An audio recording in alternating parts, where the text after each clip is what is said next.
Well, the weekend has become more and more interesting with a lot of wrestling we've been covering. Today is no exception. We are going to be reviewing the last day of New Japan Pro Wrestling Battle Anthem, where we have some of the championships on the line. We even also going to review WWE's Crown Jewel while they're in Saudi Arabia. I have to say, there were some good matches I did enjoy a lot. And then, of course, we got NWA USA, which is being hosted by Matt Cardona and his wife Chelsea Green, and then finally the start of the new tour by New Japan Strong Showdown, where we have a number one contendership for the Strong Openweight Tag Team titles and a somewhat of a dream match between Hiroshi Tanahashi and former Young Lion Gabriel Kidd. And then finally, we will be doing some news reviews, reviewing what's been going on the Marvelous side and Sendai, and a few others that I'm definitely going to be talking about. So, let's get ready for another episode of Deleted Wrestle Zone.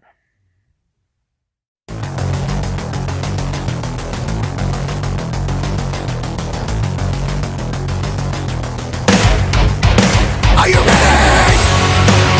Get up, get up! Get up, get up! Get up, get up! Get up, get up! Get up, get up! Get up, get up!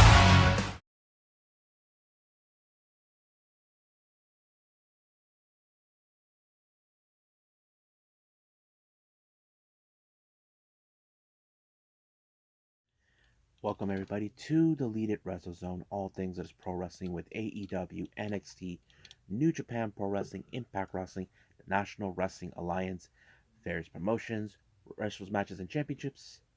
I am your host, J Rod here. So, let's begin with New Japan Pro Wrestling on the last day of Battle Anthem.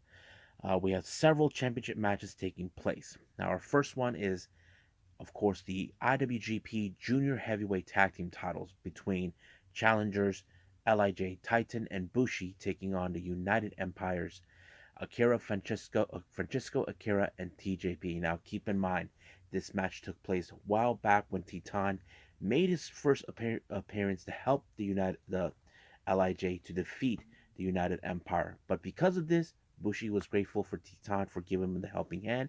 And of course, the entire time before this particular day, Lij has been so dominant against him. Now, as you know, United Empire have been trying to come up with game plans to overcome to show them that they are not on the verge of losing the tag titles. I have to say, it was a lot of great moments on this one. You probably would have thought right now, because this is the second title defense for United Empire to continue on. And I have to say, they played a little smarter than normally would have. So they managed to separate Titan away from Bushi, giving them the time to do the Leaning Tower and retain the titles. The idea what United Empire wanted to do is to go straight to the Tokyo Dome. But however, I wouldn't hold my breath, because as soon as you know, in 2 weeks time, they will start the annual Super Junior Tag League, and we will see who would. I wouldn't be surprised even if Lij members, Bushi and Titan, were able to win it and try again. Now, our next match, we have United Empire, consistent of that Weasel, Gideon Gray, Aaron Henare, and of course Aussie Open, Fletcher and Davis taking on Toru Yano, Alex Zane, David Finlay, and Hiroshi Tanahashi. Now, this is where, of course, this is where the night where United Empire are trying to make a statement to show that they are the true dominant faction now. They always claim that they are currently better than any other faction. That includes the Bullet Club. But of course, it was Aussie Open with the Coriolis on Yano that gave them the victory. And of course, Fletcher and Davis are currently right now in sights of the IWGP Heavyweight Tag Team titles that they lost at Royal Quest 2 by FTR. Next up, now this match we were supposed to have the Never Openweight Championship on the line. However, because of the double booking that Carl Anderson had, later was switched to have Hikuleo to take over. But this match ended in 28 seconds. It was a flat out squash match, but you know for a fact that Jay White is not happy with the result And not only that, Carl Anderson should be more realizing that he's dealing with someone who is twice his size and willing to take away what is now going to be his. Next up, we have the two semifinals of the IWGP World Tag Team titles. World Television title, my bad. We have Ren Narita versus Sonata. Now, I have to say, this match was amazing. Now, I feel like Ren Narita, ever since he came back to the Japan, it's been very buzzing with him, and I was surprised. He was able to do a front suplex onto Sonata to win.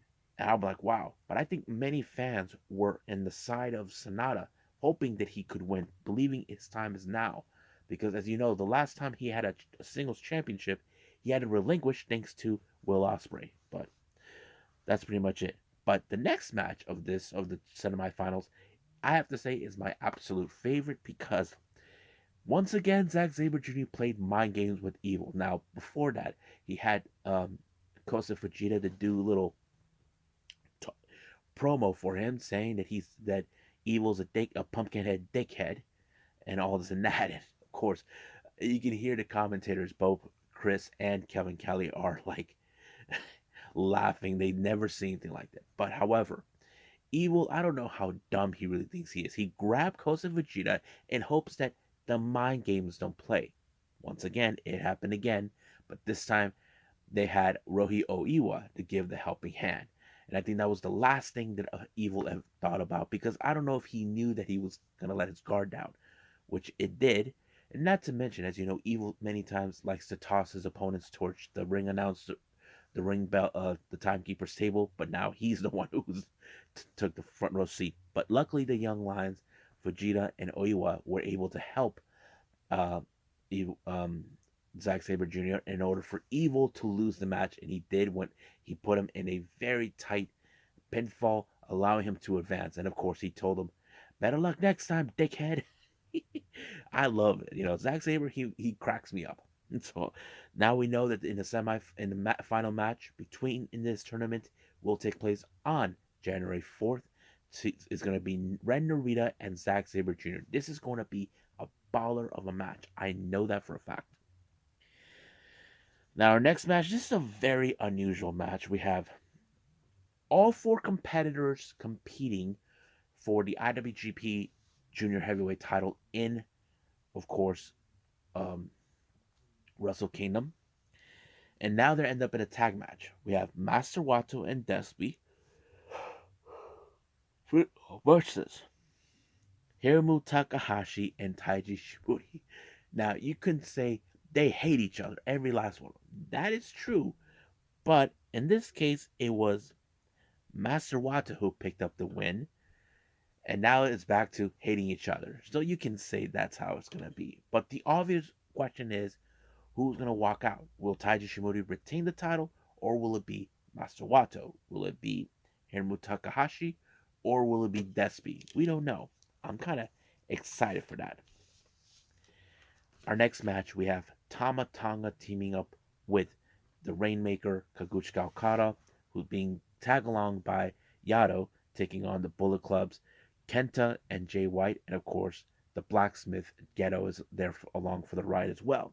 I thought this pretty match shows the difference. Now, keep in mind, Tama Tonga still has his hatred towards Jay White for what he did, but however, uh, not only that, Jay White has to contend not only with Tama, but the man who most likely he believes he can beat him in Wrestle Kingdom. Now, keep in mind, Kaguchika Okada has very bad track record against the Switchblade. But however, it was the gun stun by Tama onto Kenta that allowed him to win. But should Jay White be worried? Well, he knows he's not worried, but you can tell he can be worried. Now, our next match is the IWGP Heavyweight Tag Team titles. Now, this is a long while we've been expecting since Forbidden Door. As you know, United Empire's Jeff Cobb and um, Great Khan has been waiting for quite some time to cash in the rematch, and they kind of got this. But the real question does remain: will United Empire make it their night? Well, they had ended up in the toughest situation ever. But however, there was a moment you can see that Jeff Cobb might have hurt himself by his knee when apparently they might have FTR pulled off a bad move or whatever. I don't know how you would see it, but he really hurt himself, allowing for FTR to apply the big rig onto Khan to retain the IWGP Heavyweight Tag Team titles. But however, as you know, at the same time as the Super Junior Tag League, we have World Tag League coming up as well. But who will be the number one contenders?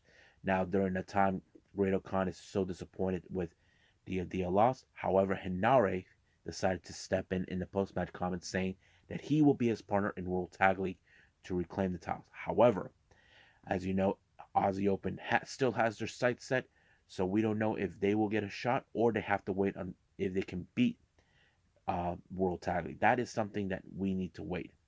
So we'll find out soon enough. Now, our main event is the IWGP United States Championship. Will Ospreay will be put the belt on against Naito. Now, he has deep hatred for Naito in every aspect. The reason behind this is because Naito, as you remember, he had the whole double champion. Will Ospreay thinks it's his fault that the IWGP Intercontinental Championship does not exist. Look, he was the one who held the belt, but it wasn't his fault.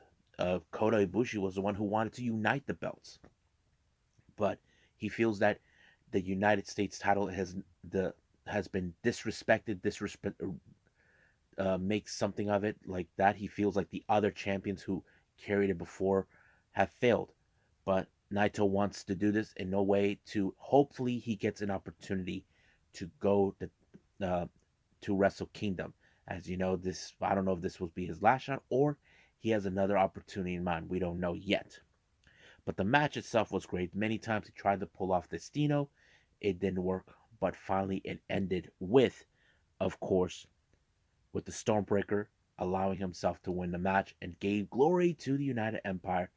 But however, he did state that he has no one to face on the 20th of November, which is the historic crossover, or he probably has to wait till Wrestle Kingdom.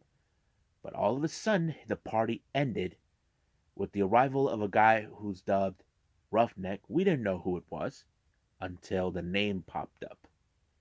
It's Shota Umino, formerly known as Shooter. Yes, folks, Shooter's back. He's now graduated from that name, calling himself the Roughneck. Now, keep in mind, the last time these two confront each other was, in fact, at Royal Quest 2, where Ospreay beat him down. But of course, he wants to challenge for the United States title. He punched him in the face, took out the remaining of the Empire. But of course, once again, he gets upset that he can't get. You know, I don't feel sorry for Will Ospreay because he can't even catch a break. This is what he gets for opening a big fat mouth.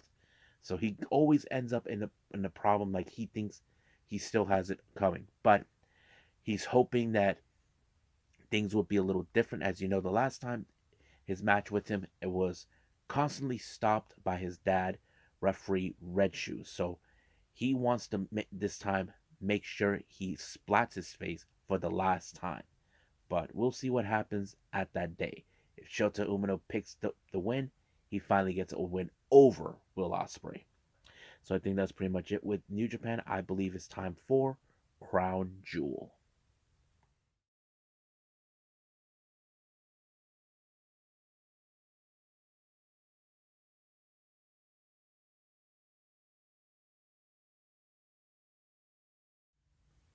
Okay, WWE Crown Jewel. So let's begin. Now, I don't know what's up with this match between Bobby and Brock Lesnar. Now, I want to be honest, I wasn't too much pumped. I feel like this was a horrible match, to be honest with you. I don't know how you guys feel about it. I mean, it seems like the entire time Bobby Lashley was in control, but somehow was overturned by Brock Lesnar to win when he had him in the full Nelson lock, and Bobby didn't realize until he was pinned. And of course, he decimated him by applying the Nelson lock. I feel like this match was poor. This was a poor decision booking. I feel like they didn't do this right. Now, our next match is the WWE Women's Tag Team title. We have Damage Control, Io Sky, and the Kai taking on Alexa Bliss and Asuka. Only 5 days ago, they won these titles. Now, I had no problems with this, but I felt this match. What was the point of another entitled exchange? We saw Nikki Cross shows up, gets involved, costing Alexa Bliss and Asuka the tag titles. I don't know what is the decision on this, or it just felt like why this? Like once again another poor booking decision. I mean, the match was good, but the outcome was bad. I just didn't like how it ended like that. Our next match, we have the steel cage match between Drew McIntyre versus Killer Cross along with Scar in that steel cage. Now, keep in mind, ever since Killer Cross made his appearance, he's been getting in the head, costing McIntyre matches, minding his business. That's always. But the last time these two confronted each other was in Extreme Rules. Um, Killer Cross won that match, but now this is a very brutal match where anything could happen. Now, you probably would assume Killer Cross had this one, but Drew McIntyre had everything under control until apparently Scarlett Bordeaux did not allow him to win, but tried to leave and didn't let the door open, so there was only one option left. So he goes higher, but when Scarlett realized what was going on, she had to open the door, realizing that she had to let Killer Cross come in, but it was Drew McIntyre who walked out. When he jumped in, landed his feet on the ground, it was over. But the obvious question does remain: is this over between those two or what? I don't know. We just gotta wait and see when we get to Raw or SmackDown on that matter. Next match, we got the Judgment Day, consistent of Dominic Mysterio, Damian Priest, and Finn Balor, along with Rhea Ripley, taking on the OCs, AJ Styles, Carl Anderson, and Doc Gallows. I thought this match was pretty good too. I liked the whole thing. Of course, moments where we see Judgment Day playing tricks and all that. But however, thanks to Rhea Ripley for getting herself involved, it did allow for the Judgment Day to pick up the win when they applied the coup, when Finn Balor did the coup de grace, giving the pinfall onto AJ Styles to pick up the win. So that's pretty what much that took place.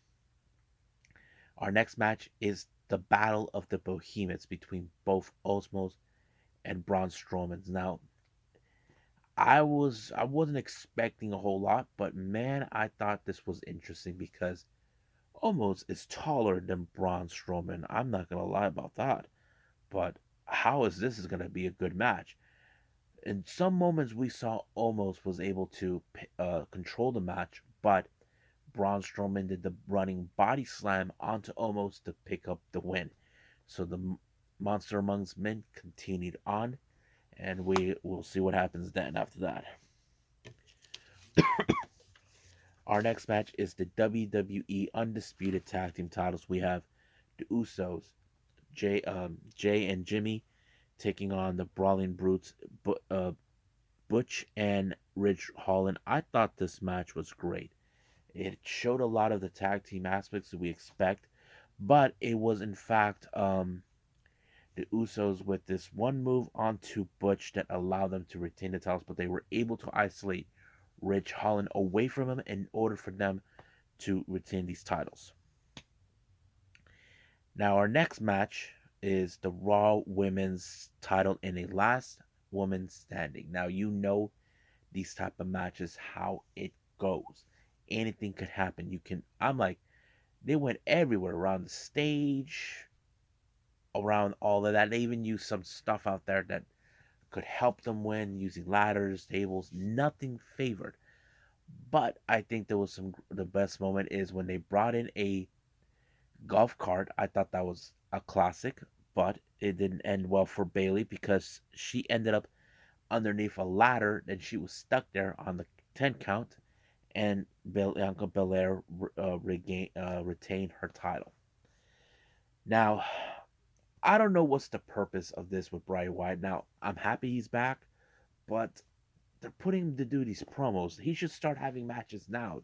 Don't wait forever. I mean, this is like a similar thing that happened with Sting when he was in WCW, where they didn't put him in a match. But he was talking about his life and all this, and this monster shows up saying that people will turn on him, all this stuff. I don't know. It's still unclear what the story is about, but I thought it was pretty good. Now, our final match, I have to say, this is the best one I've seen. Oh my god, it was effing good.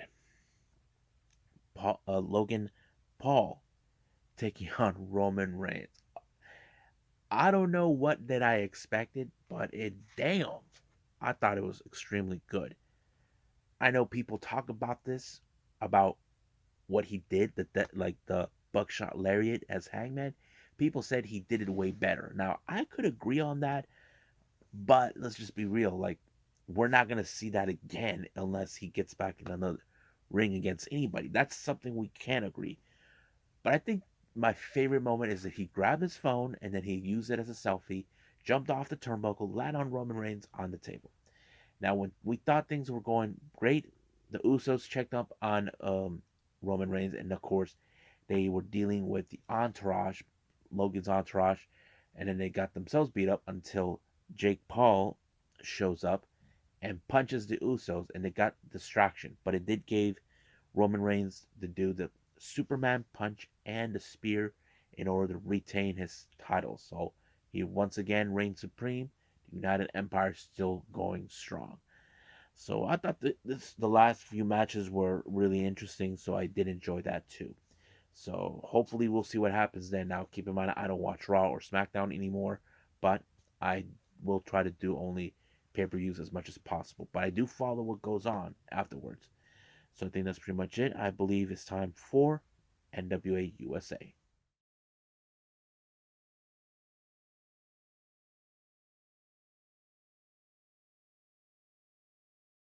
Okay, NWA USA, hosted by Matt and his wife Chelsea Green, the Cardonas.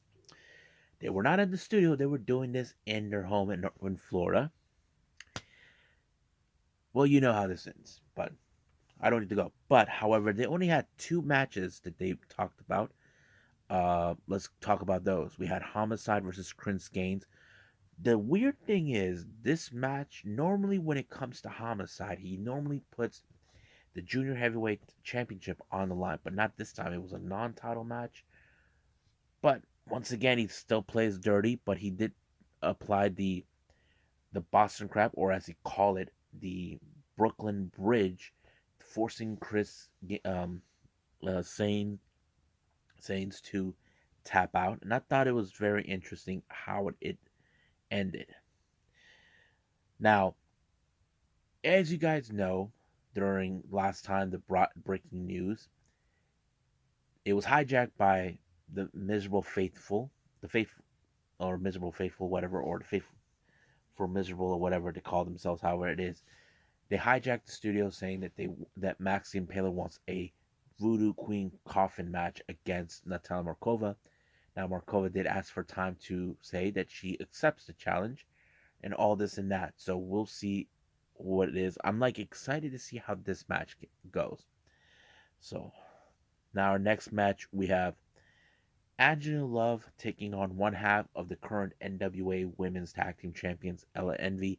Now, I would have presumed that Ella Envy would have found cut corners to win this match, but it did not. I just did not anticipate this that Angela Love was able to walk out as the victor when she applied the buttocks ejection, giving her the win. Now, I don't know if this win means that she has to find a tag partner to challenge for the NWA uh, Women's Tag Team titles. I don't know, but we'll see what happens then. Now, they did show from NWA 74 a match that I reviewed is the NWA Tag Team titles between Hawks Ori and La Rebellion. So that pretty much I don't need to talk about that since I already did that.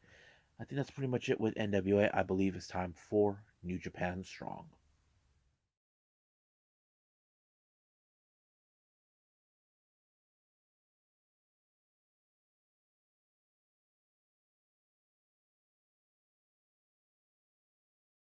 Okay, New Japan Strong with their latest tour. We started. This is week one of this. This is Showdown. It opened up, of course, with Ian Riccaboni and Alex Kozlov, but they received a surprise visit from the West Coast Wrecking Crew. As you know, the West Coast Wrecking Crew have been one of the earlier tag teams that redefined tag team in Strong. They were one of those people that believed since they were there, they should be the ones the being the bearers of the tag team division in New Japan Strong, which we strongly agree. However, they're going to end up in a number one contendership with three other teams, and we'll get that in a bit. Now, our opening match, we have Christopher Daniels, the Fallen Angel, taking on the King of Sneaky Style, Rocky Romero. As you know, Rocky was not too happy with Christopher Daniels, how he treated Yuya Umura, so he decided to teach him a lesson.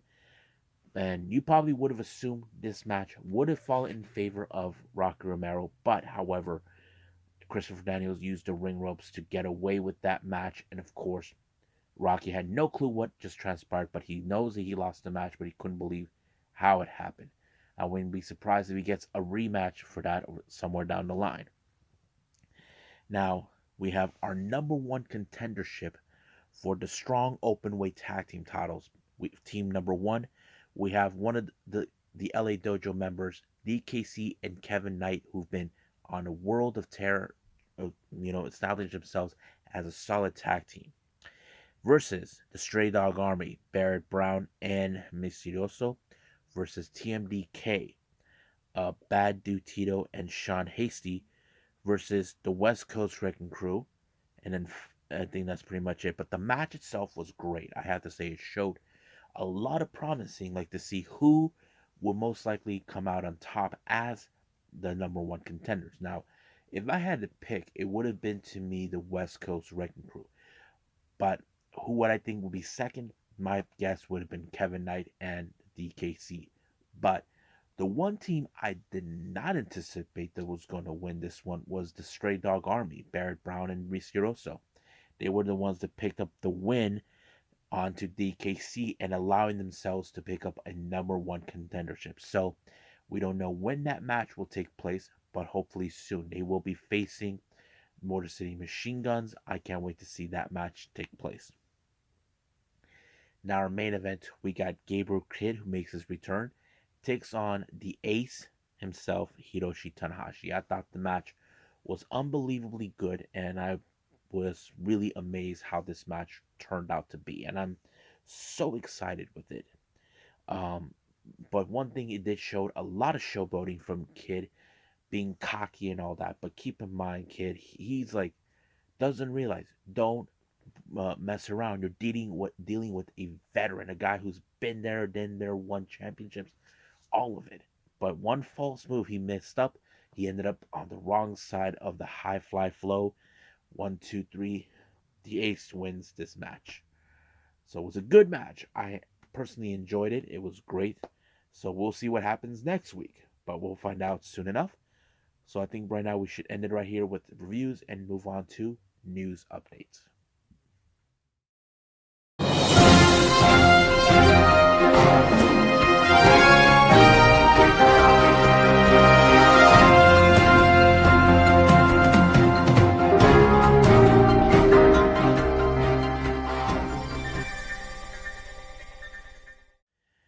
Okay, welcome to our news updates. So let's begin with Marvelous. A lot of things took place in this one, as you know.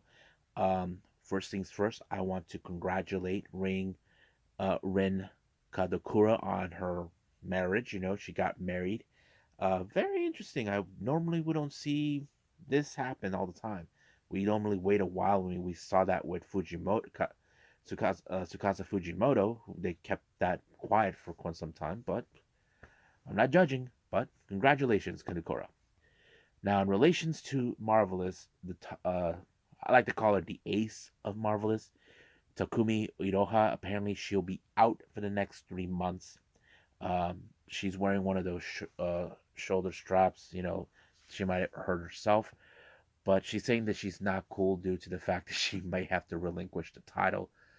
It sucks because she cannot defend it, but she is going to be there regardless. I mean, She is like the locker room leader of the entire Yoshi team in Marvelous, so it's great to see. Now, in relations to Marvelous, as you know, Unagi Sayaka has been asking for several matches to come and play. Two of them have been announced on Marvelous. This is also part of the Unagi Sayaka Watch and Marvelous.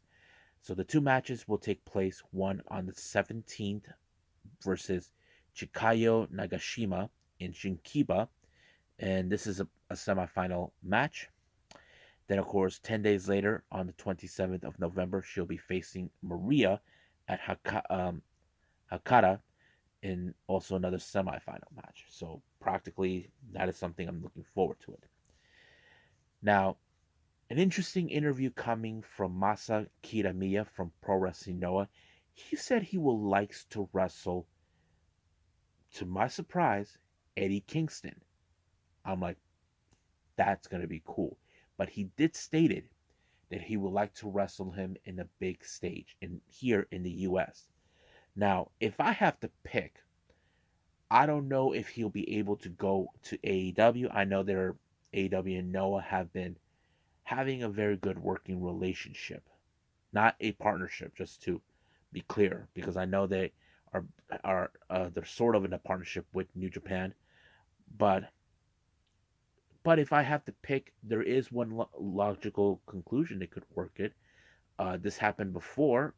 Eddie Kingston did face now Michimaru Fuji in House of Glory. I wouldn't mind seeing that there if AEWs are no good. So that kind of sets in right there for me.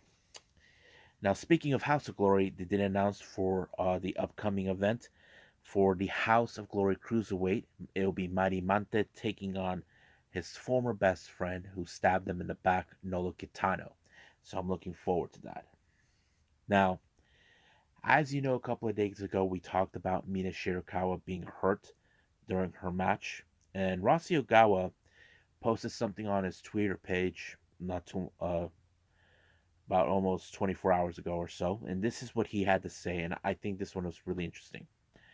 The Nara tournament is over. Wako Tsukiyama takes part in the tag league match in place of the injured Mina Shirakawa. Shirakawa, who has returned to Tokyo, contacts me and wants to rematch with Sayaka.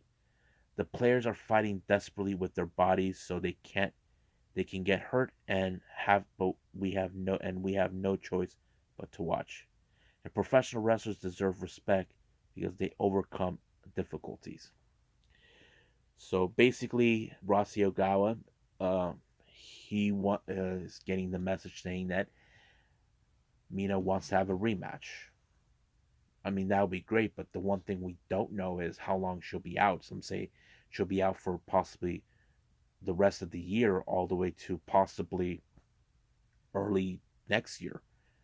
But the real question is, normally, as Sayaka is the white belt champion, we don't know if they're going to able to hold her that long, because at this moment she's trying to break the most defense record, try to beat out Momo Watanabe's defense record. So hopefully, if that's the case, I wouldn't be surprised if Mina is the one who stopped her from that, like when she comes back. Um, I don't know how many defense records she has, but I have to look it up again and find out. And I'll put that as a part of the DWZ news updates as well. So, but it's great that Rossy Ogawa was telling us what's going on, and he knows that right now that this match he can't stop it from being a rematch. So we'll just wait and see what happens. Now, Just Tap Out has announced for their upcoming event in Corkin Hall.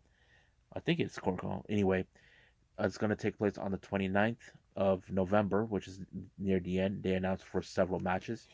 One of them is what here's one match. It's going to be Tomoka Inaba and Yu Yamagata taking on Prominence members Suzuki and Akane Fujita. We got Misa Kagura and Sumika Yanagawa taking on Unagi Sayaka and AOI. And finally, Rhythm versus Hizoka. So I'm looking forward to see how this one plays out with the teamwork between Unagi and AOI. There will be something I'll be posting on the next Unagi Sayaka watch. If you guys are big fans of her, stay tuned for that. That will be coming up later on after this video is uploaded. Now, Sendai Girls, as you know, they announced for the upcoming event on the 20th, which is ironically the same day of the historic crossover between New Japan and Stardom. We have Ami taking on Haku Koi, Mika Iwata taking on Sayuri Onoi. I'm a big fan of these two. And then there's a hardcore match between Dash Shizako and Kodama Izumi taking on Shu Shoka and Jun Kasai. And of course, I don't need to tell you guys this next match is Team 200 kilogram Chihiro Hashimoto and you taking on Unagi Sayaka and of course a partner of her choosing. We still don't know who is her partner. We're still waiting on that. And now, before I end it here, I'm going to play you guys a little clip. This is part of the news updates. Here are the matches that will be taking place, excuse me, taking place at the historic crossover between New Japan and Stardom. But one particular match, they never announced it. This one is a Stardom Rando, which is a somewhat of a Royal Rumble type match or something like that.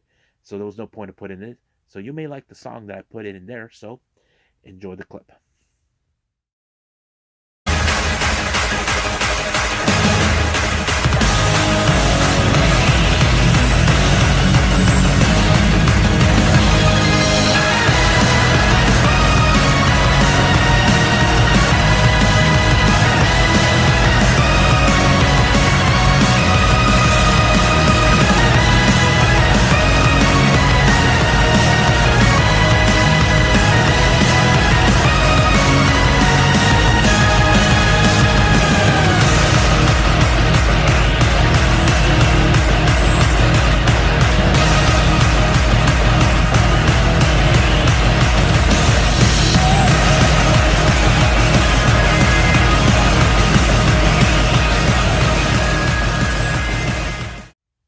Well, I hope everybody enjoys the episode.